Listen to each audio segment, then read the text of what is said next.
Now, this week we're going to finally meet backpropagation, the algorithm that so transformed the field of connectionism. And it works on a principle which is common to many machine learning algorithms, which is the principle of gradient descent. And before we can get down to the brass tacks of the matter, we need to, first of all, consider what it is to model a data set. Remember that the task that we've set ourselves is one of learning a mapping from a set of input patterns to a set of output patterns. If we can find the weights that implement that mapping, we'll call that a model of the data. Now, there are many kinds of models in science. The term model can mean different things in different contexts. But this is the kind of model that we'll be doing, and you might be familiar with this from elementary statistics classes, for example. Here is some data that represent an association between two variables. I'm afraid I got these from data to do with fuel consumption in cars, so it's sadly non-cognitive, but it doesn't really matter. You can see that there's some kind of a relationship between the two variables, between the variable of weight and the variable of miles per gallon. In general, no surprise here, a heavier vehicle will get less miles per gallon. So one way to approach the modeling question here is to fit a straight line to this and call that straight line a model. It's now a model. And what we mean by that is that when we encounter a new value for one of the two variables, let's say we come across a new vehicle of a weight that wasn't represented in our training set, we will make a prediction as to its miles per gallon consumption using that straight line. Now, do you remember much about straight lines? I've written the basic equation for a straight line there. Y equals, I've called the two parameters here W1 and W2 for reasons that will become obvious. You may have learned this in school as y equals mx plus c. If we write, where I've got W1, if we write m, that refers to the slope of the line.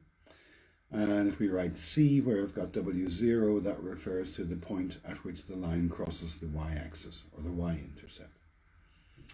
But that's a generic equation for a straight line, and different values of W1 and W0 will give us different straight lines. So the question we're asking is, what are the two values that give us the best fitting straight line? So there's two candidate straight lines. I think you can see that one of them is better than the other. What do we mean by better? Well, we mean that on average, it will give us the strongest possible prediction for data that we haven't encountered yet. But we only have the training data to go on. So what we actually mean in this case is we want to find the straight line which minimizes the sum of the distances from all those points to the line. Now you can measure the distance from one of those points to the straight line in various ways. You can measure the vertical distance, the horizontal distance, or the orthogonal distance. We'll be concerned here with the vertical distance, precisely because we're treating the y-axis here as the output. That's what we want our model to predict for a fixed value of x. Now, there are very straightforward procedures for fitting a straight line, and these days it's not something you would choose to do by hand. You'd hit a button on a computer and get it to fit the straight line for you. We're going to take a long way around to find a straight line to fit these data. Specifically, we're going to use a method called gradient descent that will provide us with two values, which will ultimately be the correct values. And what we'll find is that the slightly long way that we went about this turns out to be useful. So, consider the bowl-shaped function here, like a mesh net strung over the plane, and the base plane there is given by the slope and the intercept, or as I've called them here, W1 and W2. What this bowl-shaped surface is, it's a a description of the error, in a sense, to be defined, that we would find for a specific value of W1 and W0. So for every combination of W1 and W0, you get a point in the bottom plane. And then when you go up, you find what the error is. And you can see that this error surface, this mesh, has a minimum. And that's what we're looking for. So how do we define the error? Well, we just said more or less what we're going to do. And the error function is given there in the top right. What that equation means is add up over all the points in the training set, add up the squared difference between the target and the output. So a given value of W0 and W1 means that we can generate an output, we can generate a prediction. The prediction is from our straight line model, and they'll be off in general. We have a training set where we know what the right answer is. So the difference between the answer given to us by the model, that's YP, and the correct answer, that's TP for target, sum up all those squared. We're multiplying by a half to make the math easier later. We don't have to worry about that. But that gives us the error function, which is the basis for this bowl-shaped structure. Now, gradient descent works in this basic way. We initially choose two random values for W0 and W1. We just pull them out of the air, any old values. And that puts us somewhere on that surface. And we then walk down the surface. That's why it's called gradient descent. We're going to descend the surface until we reach a point where we can't get any lower. So the basic principle behind any gradient descent algorithm, and there are many, is this. You choose some initial values which are just randomly selected. Those are your parameters, in this case the two weights that we're looking for. Then for each of those parameters, we calculate what's called the gradient of the error function. That means the slope in the direction of the axis around that point. So you can see an example in the diagram at the bottom there where I'm just considering a single weight to make it simple. So where we have a two-dimensional surface in the previous plot, here we just got a one-dimensional U shape. If our initial guess was the left-hand guess, we would find that the gradient there, the slope of the surface we're on, is negative. And that means that we should ideally make the weight a little bit bigger, and that'll take us closer to the minimum. Likewise, if we guess the right-hand value, then at that point, the slope is positive. That's, you take a tangent to the curve. And that means, if we have a positive slope, that our weight is a bit too big, and we should make it a bit smaller. So we changed the model parameters a little bit after evaluating this choice with respect to our set. We change it in the direction of the negative gradient, that is, trying to go down the slope. And we keep doing this. We do this again and again until it doesn't get any better. So gradient descent is this kind of iterated walk down a slope. The diagram here illustrates a single parameter. We're typically doing this for many parameters at a time. But the nice thing is we can hold everything else constant and worry about one parameter at a time. Now, that was a long way of fitting a straight line, but we can represent this as a neural network. Here's a network with one input and one output. The output is a linear unit. I've got the standard bias unit. And now if we ask what is the sum computed by that output unit, well, it's the input, which is x, multiplied by the weight to unit 2 from unit 1, plus the bias multiplied by 1, which does nothing. So you can see that this network implements that particular equation. It's a very simple one. So how would this work in practice? Well, for two-layer linear networks, it would work like this. We begin by initializing all the weights in our network to small random values. And then we iterate points to 1, 2, 2, and 2, 3 here, again and again, until we stop getting any better. What we're going to do is we're going to create a scratch pad in which we accumulate weight changes to be conducted on each weight individually. But we're not going to change the weights yet.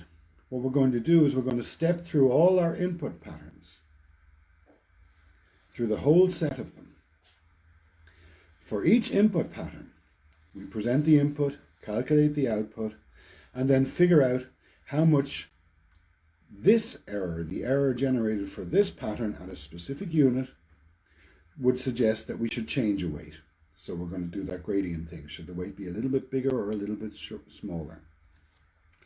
And only when we've gone through the entire data set, accumulating the suggestions for each pattern of to make the weight a little bit bigger or a little bit smaller, only after going through the whole set do we then go and change the weights. And we always make small changes to the weights. So let's look at this now in a little bit more detail. In step 2.1, you can see our register of suggested changes to the weights is there delta wij. We set everything to 0.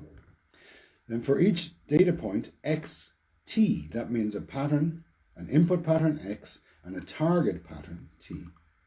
We set the input unit to x, compute the output values, and then our suggestion based on this particular pattern is going to be the value given in that middle equation. There you can see the target, ti, minus the value we got, yi. So that's our error, multiplied by the activation of the input unit, the feeding unit, yj.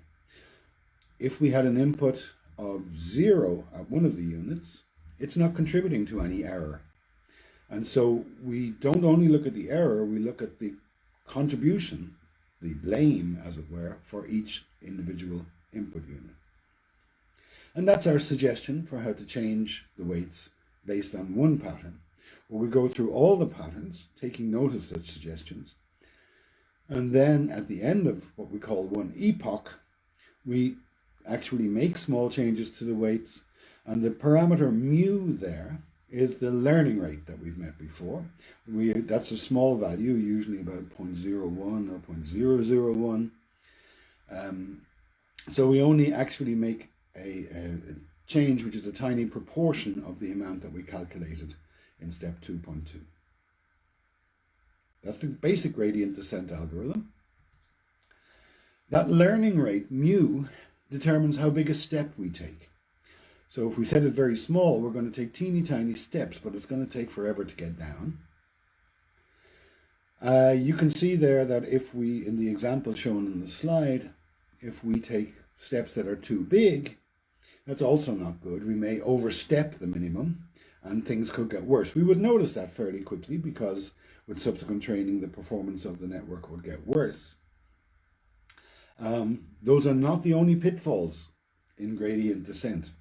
The error surfaces I've shown have been beautiful, nice, single minimum, smooth sides, no problem. In general, for difficult problems, we will have difficult error surfaces and we will not have an explicit representation of the error surface.